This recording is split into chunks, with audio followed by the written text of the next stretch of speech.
Tonight's top stories. The impeachment trial of Vice President Sara Duterte continues now on its 8th day. President Ferdinand R. Marcos Jr. serves as the guest of honor for the change of command ceremony of the Armed Forces of the Philippines, or AFP. True to his campaign promise of not leaving anyone behind, President Ferdinand R. Marcos Jr. leads the conduct of the Ulat Bayan Makikinabang program in Quezon Province. President Ferdinand R. Marcos Jr. expresses solidarity with many in condemning the recent actions of Chinese Coast Guard personnel against Filipino soldiers. All these and more on PTV News Tonight.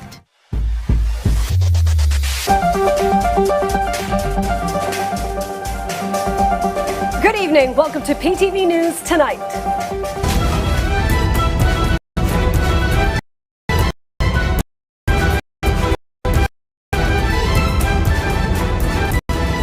The impeachment trial of Vice President Sara Duterte continued on its 8th day, with the National Bureau of Investigation, or NBI Director Attorney Melvin Matibag appearing as prosecution's witness for the Article 4 of the impeachment complaint, which centers on grave threat allegations. Matibag informed the impeachment court that the NBI had formed a special task force to investigate statements made by the Vice President and Davao City Mayor Sebastian Baste Duterte. Matibag testified that these remarks directed at President Ferdinand R. Marcos Jr., First Lady Liza Araneta Marcos, and former House Speaker Martin Romualdez went beyond mere threats and constituted concrete plans that pose a national security risk. The testimony also highlighted what the NBI described as a pattern of violence linked to the Vice President. Matibag cited a 2011 incident where the Vice President allegedly punched a court sheriff and introduced an affidavit from self-confessed former Davao Death Squad member Arturo Las Cañas. In response to defense's objection, Matibag maintained that reviewing open source intelligence is a standard law enforcement procedure to establish leads, even if the information has yet to be fully verified as evidence.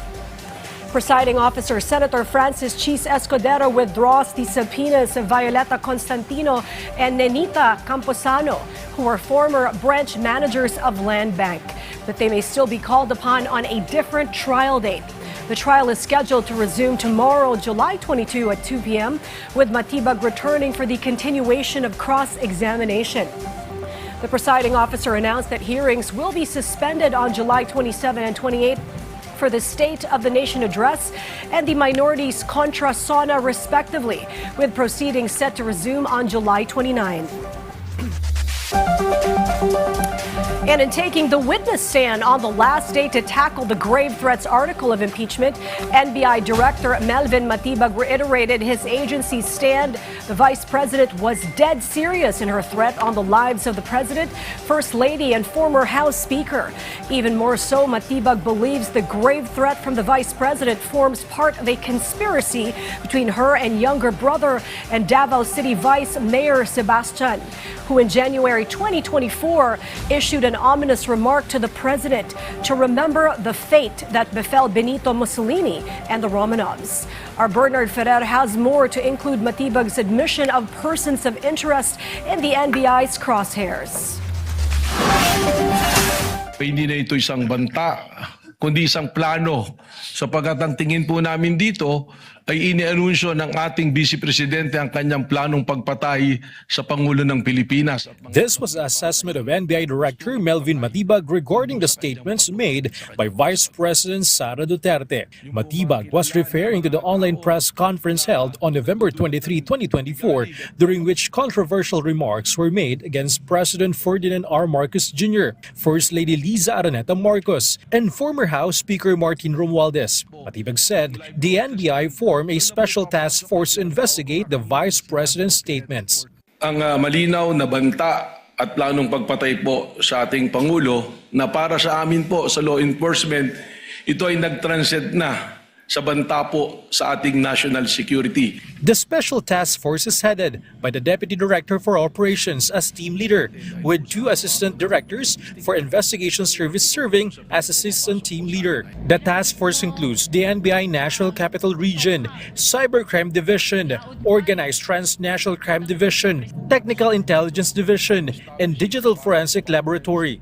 Sa ating mga inobserbahan na tinatawag dating open source intel, manilaw po roon ng ating Vice Presidente, sinabi mismo na siya ay kumausap na ng papatay at pumayag yung papatay na yan sa ating Pangulo ng Pilipinas.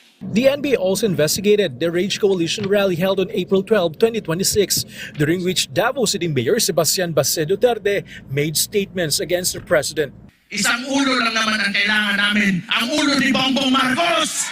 According to Matibag, the NBI compared these statements with previous remarks made by Vice President Duterte, including those made during the online press conference of the Office of the Vice President on October 18, 2024, which she allegedly said that she wanted to cut off the president's head.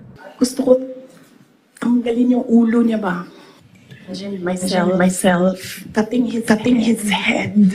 Matibag also said that he instructed NBI agent Edgar Apolonio of the Cybercrime Division to preserve and authenticate the videos and digital evidence from the April 12, 2026 Rage Rally. The NBI also examined what is described as an alleged pattern of violence involving Vice President Duterte, including a 2011 incident in which she allegedly punched a sheriff of the Davao Regional Trial Court. Matibag further said that the NBI obtained a sworn affidavit of admitted former Davao Death Squad member Arturo Las Cañas. In the affidavit, Las Cañas allegedly stated that Vice President Duterte was involved in Oplan Tokhang, and she once allegedly said that illegal drug users and pushers should be buried in a quarry. According to Matibag, alleged victims of extrajudicial killings were also reportedly found in Laod Quarry in Davao City. Matibag said that the NBI also examined Vice President Duterte's alleged capability to carry out the alleged threats. Matibag will return tomorrow for further questioning by the center judges. Next week, several officials from the Landbank are expected to appear. Bernard Ferret for The Nation. After putting it on pause for nearly 2 weeks, the president took his grassroots-centric assistance program on the road to Calabarzon's Quezon Province earlier today. At the Lucena City Convention Center, the president led the handover of 10-kilo rice bags to some 4 pre-selected beneficiaries from the vulnerable groups and then proceeded with a turnover of 200,000 checks to all the communities or barangays in the city. Our Carlo Candelaria has more to include the 165 student beneficiaries who received their 20,000 peso financial endowments from the Presidential Scholarship Fund. President Ferdinand R. Marcos Jr. started his busy day in Lucena City, Quezon Province on Tuesday as the administration brought its Ulat Bayan Makikinabang program to the area. The initiative forms part of the president's effort to bring national government services closer to local communities through the Local Government Support Fund or LGSF. Ginagawa nating mabilis at ginagawa natin mas mabilis para maramdaman ng ating mga benepisyaryo para mabigyan natin ng tulong ang ating mga kababayan. Na alam naman natin, yung mga iba sa mga kababayan natin ay nangangailangan pa rin ng tulong. At the Lucena City Convention Center, the president, together with local officials, personally distributed 10 kilograms of rice each to around 4,000 beneficiaries from vulnerable sectors and low-income families. This is just the first batch of more than 52,000 beneficiary families in the city. The rice distributed under the program was sourced from local farmers through the Sagip Saka. Feli Ginto, one of the recipients, expressed her gratitude for the assistance, saying the free rice will go a long way in supporting her and her grandchildren, especially now that she is a widow. Talagang napakaganda ng programang ito na talagang patuloy na nakakatulong sa pamilyang katulad namin mahirap, ganon. Nagpapasalamat ako sa programang itong ibinibigay ni Pangulong Ferdinand na sa aming mga mahirap na nakakatuwa na yaman na hindi isang beses lamang nabibigyan, kundi 6 na beses pala sa isang taon. Talagang nagpapasalamat ako. For Oliver Veluz, a construction worker supporting 3 children through school, the rice assistance will help ease household expenses. Kasi imbis na bawasin sa sahod, nabibigyan nila ng tulong kahit paano. Maraming salamat po sa mahal na Pangulo sa mga ibinigay niyang tulong kagaya po ng pagbibigay ng bigas. Isa po ito sa napakagandang ibinahagi niya sa pamamayang Pilipino. The president also gave 200,000 pesos to each barangay in the city. Half of the amount may be used for barangay needs, while the other half will fund scholarships for 5 presidential scholars in each barangay, with each student receiving 20,000 pesos. In total, 165 students in Lucena City received 20,000 pesos each in educational assistance under the Presidential Scholars Program. The president encouraged the scholars to make the most of the opportunity. Sana ay mapakinabangan ninyo na mabuti itong tulong na ibinibigay ng Office of the President. Pagka maganda ang pag-aaral ninyo at nakapagtapos kayo, yung inyong makukuhang kaalaman ay kayamanan yan na buong buhay ninyo ay nasa inyo na. Ashley Ann Carandang, an incoming 4th-year nursing student who sells goods at school to help pay for her tuition and daily expenses, said the assistance will greatly help her continue her education. She also had a message for the president. Maibabalik ko po bilang estudyante yung pag-aaral ko ng mabuti tsaka po makapagtapos na pag-aaral. To President Bongbong Marcos, maraming salamat po sa binigay niyo pong scholarship na ito. Malaking tulong po bawat sa estudyante ang scholarship para makapagpatuloy po kami ng pag-aaral. Meanwhile, President Marcos Jr. also personally handed over certificates of entitlement to around 100 beneficiaries of government land in Barangay Ibabang Iam, Lucena City. The certificates were awarded under the Expanded Pambansang Pabahay para sa Pilipino or Expanded 4PH program, which formally recognizes the rights of qualified beneficiaries to acquire ownership of the lots they have occupied for years. From Lucena City, Quezon, Carlo Candelaria for The Nation. Amid rising tensions following a recent encounter with the China Coast Guard in Ayungin Shoal yesterday, newly appointed AFP Chief of Staff General Antonio Navarrete has reaffirmed the military's commitment to defending Philippine sovereignty, a stance President Ferdinand R. Marcos Jr. strongly supports. Patrick De Souza has more in this report. The China Coast Guard released this video presenting its own version of Monday's encounter at Ayungin Shoal.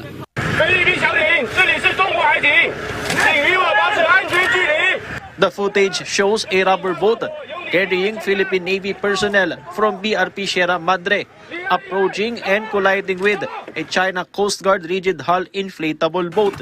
Based on these videos, the China Coast Guard claimed that the Filipino troops initiated the confrontation, an assertion denied by the armed forces of the Philippines. What they released was a spliced or incomplete part of the video. If they show the full context of the video that they took, it will be incriminating against them. It will be self-incriminating. The AFP also released new videos showing how Filipino troops prevented China Coast Guard personnel from approaching BRP Sierra Madre within a distance of 20 to 30 meters.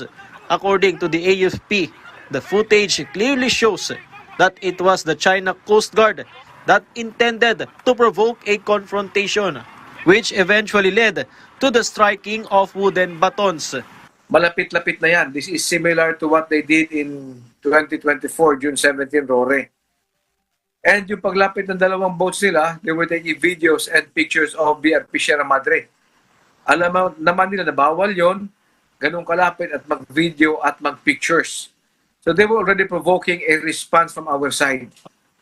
Yung response natin was lumapit tayo at tinataboy natin sila sapagkat they were already within the exclusion zone. The Philippine Coast Guard through BRP Melchora Aquino and BRP Malapascua conducted the medical evacuation of the 2 injured soldiers despite obstruction from China Coast Guard vessels. Should the China Coast Guard repeat such actions, the troops are prepared to respond. This is among the immediate challenges for the new AFP Chief of Staff, General Antonio Navarrete, who succeeded retired General Romeo Browner Jr. Navarrete will also serve under a 3-year fixed term and said he will continue defending what rightfully belongs to the Philippines. The defense of the Philippine territory, sovereignty, sovereign rights, and national interests shall remain our primary responsibility. We seek peace. We support dialogue. We respect international law. But our desire for peace must always be supported by credible capability, sustained readiness, and the resolve to defend what rightfully belongs to the Filipino people. In his speech during today's change of command ceremony, President Ferdinand R. Marcos Jr. said the Philippines will continue to uphold international law and will never surrender the nation's sovereignty. We are a respectful nation that conducts itself with dignity, restraint, and professionalism. We seek cooperation, but we will never compromise our sovereignty. We extend friendship to all, but we will never abandon our national dignity. As Commander-in-Chief, President Marcos Jr. assured the new leadership of the Armed Forces of the Philippines of his administration's continued support for the welfare of the country's soldiers and the further enhancement of their capabilities. Patrick De Jesus for the nation. It isn't turning the other cheek, but may well be the next best thing. Resist fighting fire with fire, but instead maintain the ways of peace and diplomacy.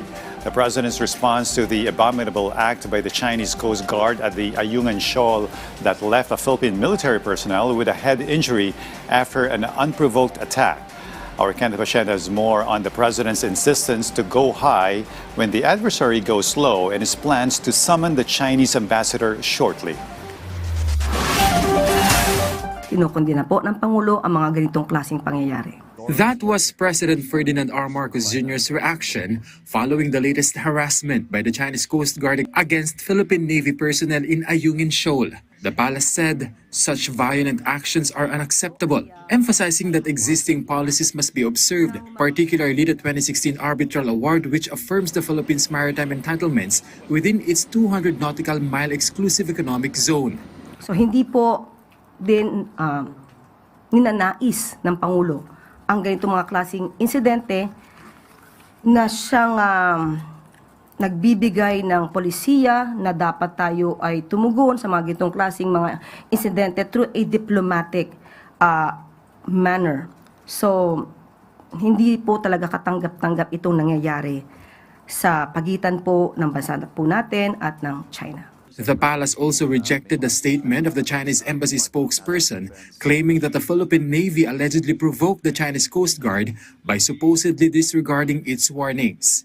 Kung ano po ang kanilang naratibo, ganyan po ang kanilang maaaring sabihin. Hindi po natin to saklaw. Pero ang pinaninindigan po natin kung ano ang karapatan natin at kung anong dapat lamang gawin ng ating mga opisyal at mga Filipino personnel padating po dyan. So, sinusuportahan po natin ang mga ginagawa ng ating mga Filipino officials. Amid the latest harassment incidents, the palace was asked whether the government should adopt a different strategy in responding to such incidents. However, it maintained that the Philippines will continue to pursue a diplomatic approach. Hindi po nadadaan sa dahas ang anumang pakikipaglaban sa karapatan. Hindi pinag-uusapan dito ang laki ng iyong teritoryo, ang lakas ng iyong puwersa, kundi pakikipaglaban sa katotohanan at kung ano ang iyong karapatan. Castro also confirmed that Chinese ambassador to the Philippines, Jing Quan, was summoned to Malacanang at around 5 p.m. today. The palace has yet to disclose details of the meeting between the president and the Chinese ambassador. The palace also said that the Senate, acting as the impeachment court, has the authority to issue subpoenas for the tax and bank records of Vice President Sara Duterte if these are deemed necessary for the impeachment proceedings. For now, President Marcos has not received any request to authorize the release of the said records. According to the palace, it would be more appropriate for the impeachment court itself to issue the necessary subpoena or court order. Castro added that requiring the president's approval could create issues in future cases, considering that the president is also an impeachable official under the Constitution. Sa ngayon, ang Senado ay kumakatawan at pumapapel bilang impeachment court. At sila ang mayroong karapatan at mandato kung paano nila ipatutupad ang kanilang proseso. As for the President's upcoming State of the Nation Address or SONA, the palace confirmed that the PCO Chorale will perform the Philippine National Anthem during the President's 5th SONA. An in-house director from RTVM will oversee the entire event. According to the palace, this reflects the President's desire to keep his SONA simple. Yan po talaga ang plano at yan din po ang gusto ng Pangulo. Kenneth, pasyente for the nation. The West Philippine Sea bloc has strongly condemned the latest incident of alleged harassment by the China Coast Guard against a Philippine Navy personnel in Ayungin Shoal. During the incident, which occurred while Filipino soldiers were conducting a legitimate mission within the Philippines' exclusive economic zone, a Navy serviceman was reportedly injured after being struck in the head with a paddle by a CCG member. Akbayan Party List Representative Shell Diokno denounced the incident as an act of aggression that has no place in a rules-based international order. He urged the government to exhaust all diplomatic and legal avenues to defend national sovereignty and ensure accountability for those responsible.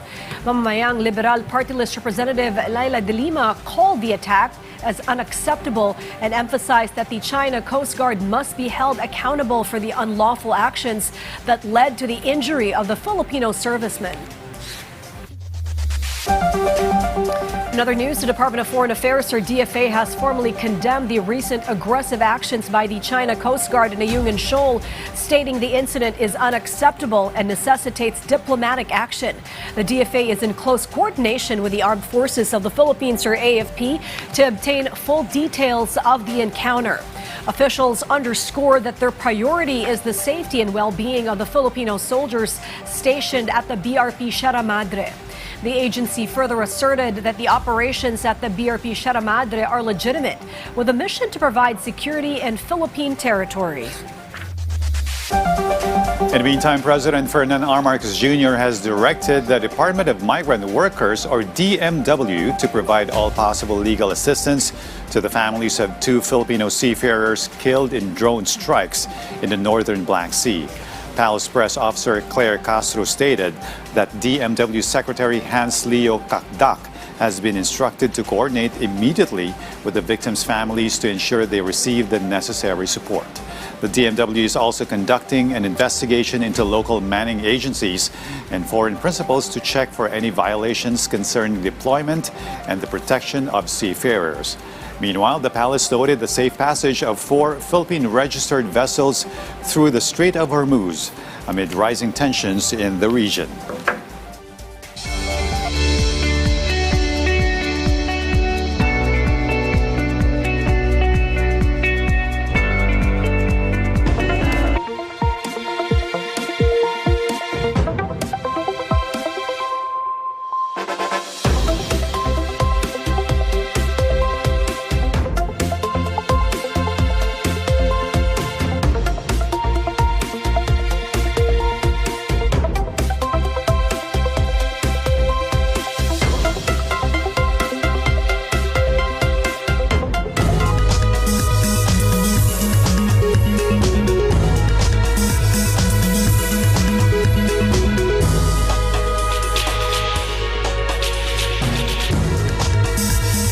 Today's kickoff of the ASEAN Foreign Ministers Conference, Foreign Affairs Secretary Maria Teresa Lazaro told her counterparts cooperation is an absolute necessity among partners in the ASEAN to keep the region peaceful and stable.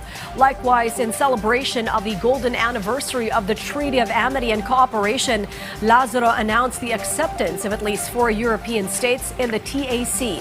As our Gab Humilde Villegas hashes over the details of this report. Foreign Affairs Secretary Maria Teresa Lazaro formally opened the 59th ASEAN Foreign Ministers meeting at the Philippine International Convention Center in Pasay City. In her opening remarks, the Secretary emphasized the importance of ASEAN unity in the face of global challenges, including unrest, uncertainty, and unpredictability. Likewise, cooperation is no longer an option but a necessity to maintain stability and peace in the region. In the fractured global landscape, no single nation can weather these storms alone. Our strength and resilience lie in our community. Acting together, it is our shield against external pressures and our engine for regional stability. If we do not move forward as one, we risk being pulled apart.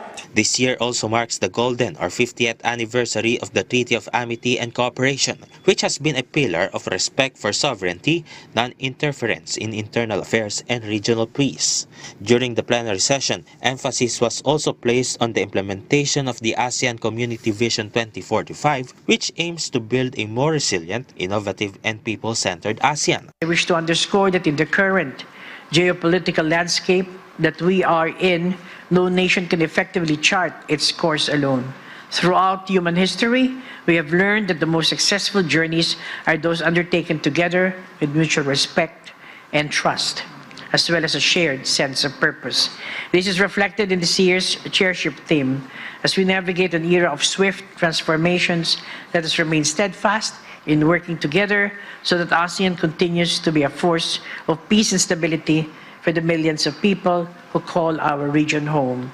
The Philippines' top diplomat also announced that Poland, Romania, Sweden, and Lithuania will formally accede to the TAC this coming Friday. The regional bloc also had granted Germany and Qatar sectoral dialogue partner status and formally admitted Turkey as its 12th dialogue partner. Germany was granted sectoral dialogue partner status in recognition of its long-standing support for ASEAN and readiness to contribute further to ASEAN community building. Qatar, on the other hand, received the same status due to its growing cooperation with ASEAN in diplomacy, development, humanitarian assistance, education, and connectivity, as well as its accession to the TAC. Meanwhile, the ASEAN foreign ministers issued a joint statement regarding the ongoing conflict in the Middle East. They called for an immediate cessation of hostilities, respect for sovereignty and international law, and the protection of civilians and humanitarian workers. They also expressed concern over the potential impact of the conflict on trade, energy, and food security, while assuring continued consular assistance to ASEAN citizens affected by the crisis in the Middle East. Gab Humilde Villegas, for The Nation. It's the world's largest credit and debit card company, processing approximately half of all global transactions. And earlier today, Visa and the Landbank of the Philippines unveiled its latest cash card, specifically conceived for faster and more convenient inter- and intra-government business transactions. Our Elijah Canlas has more on the Visa Landbank General Purchase Card, which offers quick and convenient transactions and built-in security features for greater customer protection, like digital monitoring, spending caps, and merchant restrictions. Visa and Landbank have introduced the new Government Purchase Card, or GPC, to support the government's digitalization efforts and speed up procurement payments and other expenses of government agencies. The Landbank Visa GPC aims to make government transactions faster, more efficient, and more transparent through built-in controls like spending limits, merchant restrictions, and digital monitoring.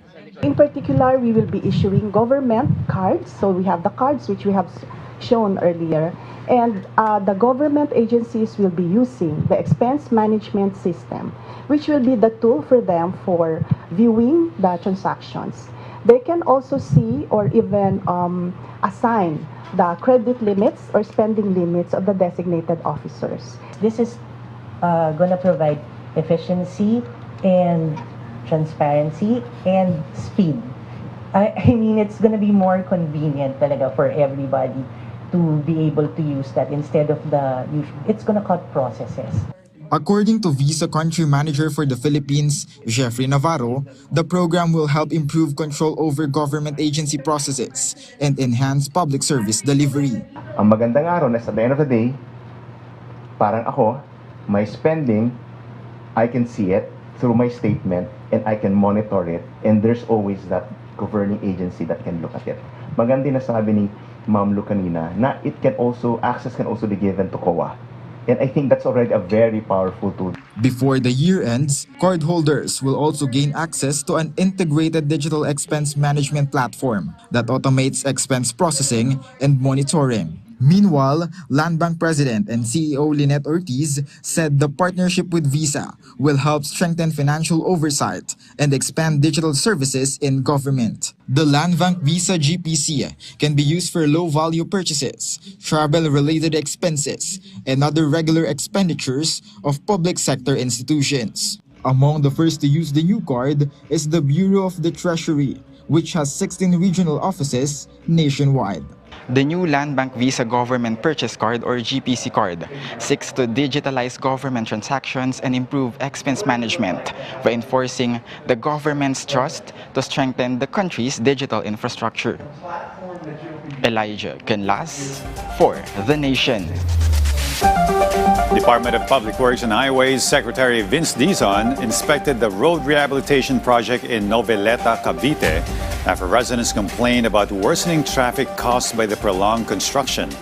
During the inspection, Dizon expressed disappointment over the slow progress and ordered the concerned agencies and contractors to speed up the completion of the road and drainage improvement project.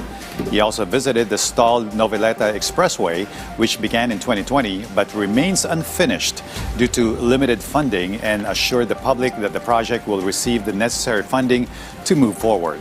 The DPWH targets the partial opening of 2 lanes of the Novelex by 2027 to help ease traffic congestion in Cavite.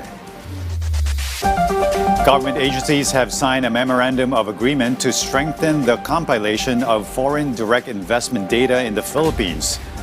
The agreement among the Philippine Statistics Authority, the Bangko Sentral ng Pilipinas, and the Securities and Exchange Commission establishes a secure data sharing framework to improve the quality, coverage, and accuracy of FDI statistics. Under the agreement, the PSA will serve as a central repository of FDI data, while the BSP will continue to compile and publish the country's official FDI figures. Officials claim the initiative is expected to enhance investor confidence, support evidence-based policy making, and promote a more competitive and investment-friendly economy while ensuring the protection of confidential information.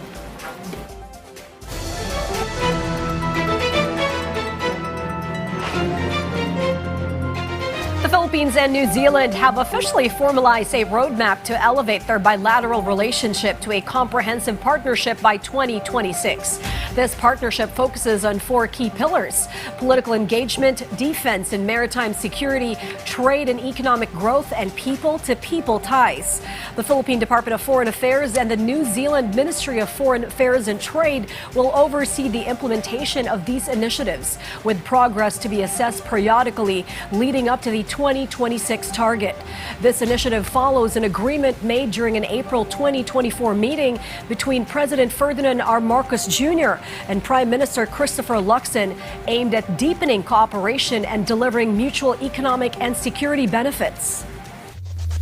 In the meantime, the Civil Aviation Authority of the Philippines, or CAAP, has officially launched the competency-based training and assessment program to strengthen the skills of pilots, air traffic controllers, and other aviation professionals.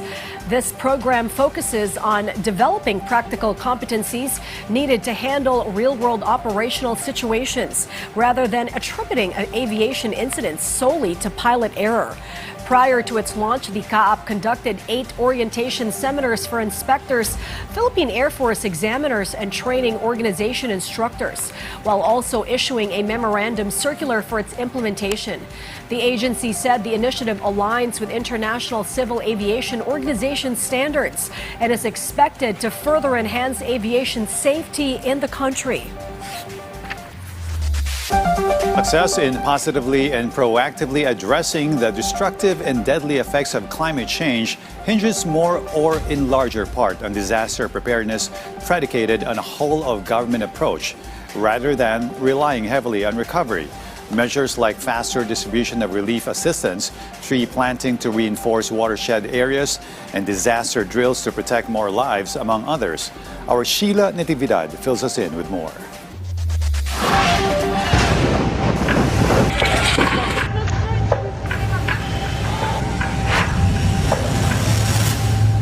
Pouring,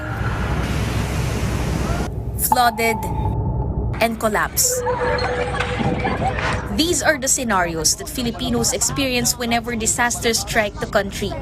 But as climate change continues to intensify their impact, simply recovering from such debacle is no longer enough. The greater challenge now is how the country can become more prepared even before the next disaster strikes. In 2025, various parts of the country were successively hit by powerful weather disturbances, widespread flooding, and earthquakes. Thousands of families were forced to evacuate, while homes, livelihoods, and critical infrastructure sustained extensive damage. In response, President Ferdinand R. Marcos Jr. convened the National Disaster Risk Reduction and Management Council, or NDRRMC, to ensure the government's immediate response to the affected areas. There was a proposal from the NDRRMC, which I approved, that we will declare a national calamity. Because ilang regions na yan, there will be almost 10 regions, 10-12 regions that will be affected. In November last year, the President officially declared a state of national calamity across the country, a move that paved the way for the faster mobilization of government services and resources. Alongside the declaration of a state of national calamity, the government also allocated 760 million pesos in financial assistance to address the needs of disaster-affected communities. This also enabled relief operations and rehabilitation programs to be delivered more quickly, particularly to remote areas. Beyond immediate disaster response, the government emphasized a whole-of-government approach to disaster preparedness and response. From Pag-asa's weather monitoring, rescue operations by the PNP, BFP, AFP and PCG, relief distribution by the DSWD, clearing operations by the DPWH, to the coordination of the Office of Civil Defense and local government units. The President's goal is to ensure that every crisis is met with a faster, more organized, and more comprehensive response. For the government, however, disaster response should not end with rehabilitation. Alongside recovery and rehabilitation efforts, the administration is also advancing a more aggressive climate resilience agenda through the National Adaptation Plan, strengthened programs of the Climate Change Commission, flood mitigation projects, and broader public awareness campaigns on disaster preparedness and environmental stewardship. The administration is also promoting climate resilience beyond the country's borders. During ASEAN meetings and other international forums, President Marcos has called for stronger cooperation in disaster preparedness, climate adaptation, and climate financing to further enhance the capacity of countries in the region to address the worsening impacts of climate change. Typhoons, floods, and earthquakes cannot be prevented. But through stronger preparedness and tighter government coordination, the Marcos administration aims not only to help communities recover from disasters, but also to build a more resilient nation capable of facing the growing challenges brought about by a changing climate. Sheila Natividad, for the Nation. In other news, the Philippine National Police believes fugitive businessman Atong Ang is still here at home despite speculation that he left the country.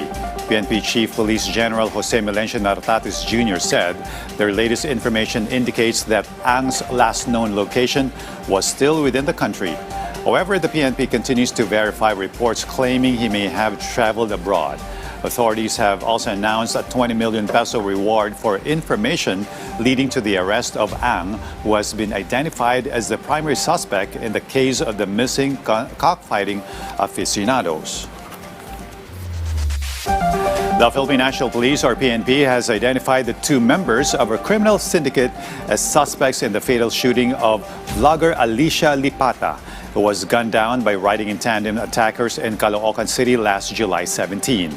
Ryan Lisigas tells us more as authorities launch a hot pursuit operations to track them down.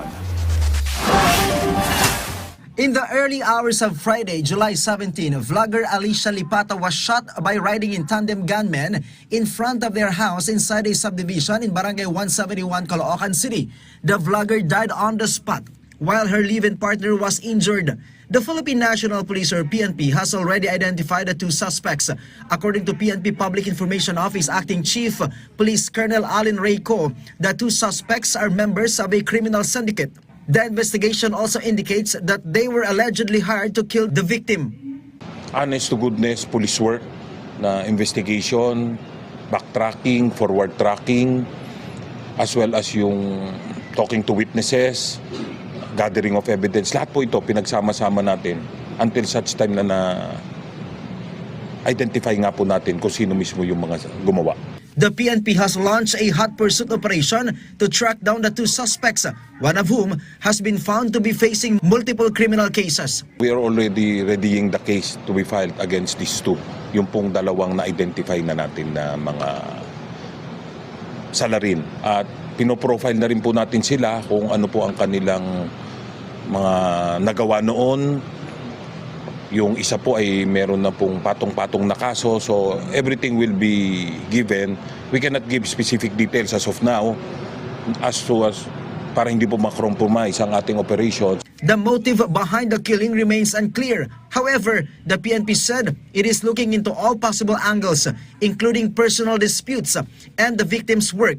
The victim was known as a political vlogger. Kino-confirm pa po natin lahat kung ano yung of course we're sifting through all her yung tawag po natin diyan, yung vlogs, yung mga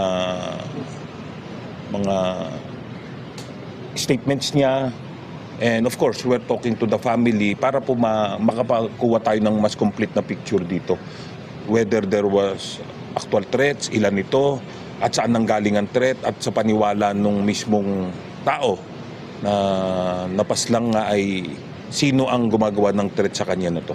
The PNP is also determining who ordered the killing. Ryan Lisiges for The Nation. In the meantime, Taal volcano recorded a second minor Friado magmatic eruption tonight, July 21, 2026 at 8:09 p.m. The event ended at 8:13 p.m., which lasted approximately 4 minutes. It produced jets of ash and steam-rich plumes rising 2,800 meters above the crater, as observed through seismic, infrasound, and thermal camera data. The footage was captured by the Daang Castilla and main crater observation stations. Alert Level 1 remains in effect over the volcano. The first minor Friado magmatic eruption was recorded today at 2:29 p.m., which lasted 3 minutes. Thanks to the financial records provided by the Anti-Money Laundering Council, or AMLC, the prosecution has full grasp on how the numbers or the amounts of financial transactions from the AMLC will corroborate the numbers or lack thereof and the Vice President's tax and bank records contained in the green box from the BIR. A far cry from the fishing expedition or wild goose chase the Vice President's defense claims the prosecution is engaged in to prove its charge of unexplained wealth and the impeachment trial. The full story from our Maryvel Custodio. 100% po. That was the assessment of National Bureau of Investigation Director Melvin Matibag on the agency's certainty that Vice President Sara Duterte has allegedly already spoken to an assassin based on the online conference where the Vice President allegedly made the threat. Sa inyo pong professional assessment, anong porsyento, what percentage is the probability na meron ngang nakausap na tao ang Vice Presidente? Base po mismo sa pahayag ng Vice Presidente, nakasisiguro po na merong kinausap. Anong percentage po? 70%? 100% po, sapagkat siya na mismo ang nagsabi ng kanyang plano na siya ay may kinausap ng papatay at pumayag yung papatay sa kanilang pag-uusap. The NBI is also focusing on several persons of interest in its continuing investigation into the alleged threat against President Ferdinand R. Marcos Jr. that has been linked to Vice President Duterte. According to NBI Director Melvin Matibag, the agency is already pursuing several leads and has identified individuals who may help determine the identity of the person the Vice President already spoke with. Meron po tayong mga leads natin pong sinusundan at katunayan, we already have established persons of interest na maaaring makapagturo o tumukoy doon sa taong kinausap ng ating Vice Presidente o maaaring isa rito sa tinatawag nating persons of interest ang siyang talagang nakausap ng Vice Presidente. Matibag clarified that being identified as a person of interest does not mean they are already the individuals the Vice President allegedly spoke to the purported assassination plot. He declined to identify them, citing the continuing nature of the investigation. In an earlier ambush interview on April 30, the NBI director said that both active and retired members of the Armed Forces of the Philippines who were part of Vice President Duterte's security group were among those being investigated by the agency. Meanwhile, the NBI director also disclosed the Special Task Force examined a document linked to self-confessed former Davao Death Squad member Arturo Las Cañas. According to the document, Duterte allegedly approved anti-drug operations and instructed operatives to kidnap and bury targets instead of shooting them to avoid media attention and make them appear as missing persons. The defense repeatedly objected to the reading of the document, arguing that it was unsigned, not notarized, and was not executed under oath. Matibag explained, however, that it is standard practice for law enforcement agencies to analyze open-source intelligence as possible leads, even if they are not considered verified evidence. Matibag also outlined before the impeachment court the alleged capability of Vice President Duterte to carry out alleged threat against President, the First Lady, and the former Speaker of the House. Kanina nabanggit ko na yung pagiging kasama sa pagtatatag ng Davao Death Squad. At alam naman natin kung ano ang kakayahan ng Death Squad na pumatay ng mga tao through AJK. Ibig sabihin po, pag ating itong ibinilang, kasama po ito sa kapasidad ng ating Vice Presidente na maisagawa po ang kanyang plano. Matibag further said that the Vice President allegedly has extensive network, that the Duterte family alleged owns firearms and the financial capacity to carry out the alleged threat, and has a Vice Presidential Security Group capable of responding to her orders. The NBI director added that the task force continuing investigation includes surveillance operations, monitoring of social media threats, coordination with foreign counterparts, and technical analysis to gathered evidence. Vel Custodio, for The Nation.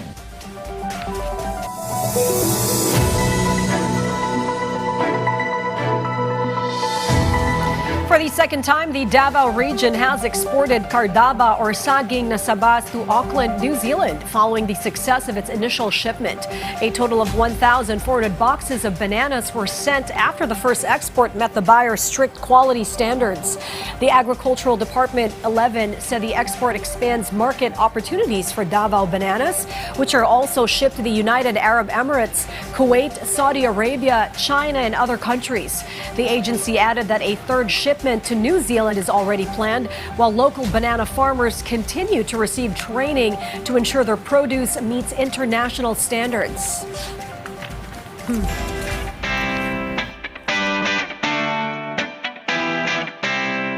We'll now give you the latest buzz here at Pop Culture Corner. First up, SB19 is set to hold a one-day exclusive pop-up store in Los Angeles, California on July 25 ahead of its Lollapalooza performance. The event will feature exclusive merchandise, Filipino food trucks, and special gifts for the first 50 fans who make a purchase. Following this pop-up event, the P-pop group will perform at the Grammy Museum, appear at Lollapalooza, and hold fan meets in the United States and Japan. SB19 continues to expand its global reach following the release of its latest album, Wakas at Simula, earlier this year.